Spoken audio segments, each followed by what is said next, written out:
raconte, on a aujourd'hui des dirigeants de chaînes et des producteurs qui fournissent des candidates de télé-réalité à des vieux cochons, à des mecs fortunés, à des mecs puissants. C'est-à-dire qu'aujourd'hui, ça se passe comme ça. Attendez, des dirigeants de chaînes Oui. Qui le font sciemment? Mais qui? Ah oui, qui le font C'est très sciemment. simple, des émissions de télé-réalité, il n'y en a pas sur toutes les chaînes, donc on aura vite fait le tour.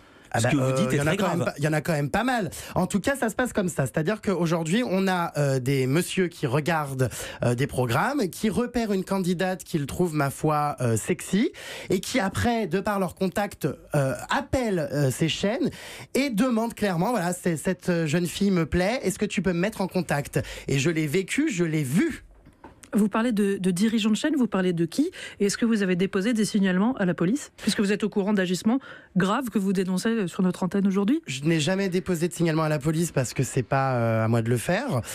J'ai assisté effectivement, comme je le disais, à certaines scènes et certaines filles m'ont raconté qu'elles avaient été démarchées par des hommes puissants qui étaient justement amis avec certaines personnes qui étaient en télé ou à la tête de chaîne. Maintenant, je ne sais pas ce qui se passe après. Est-ce que ces filles se font payer par ces mecs?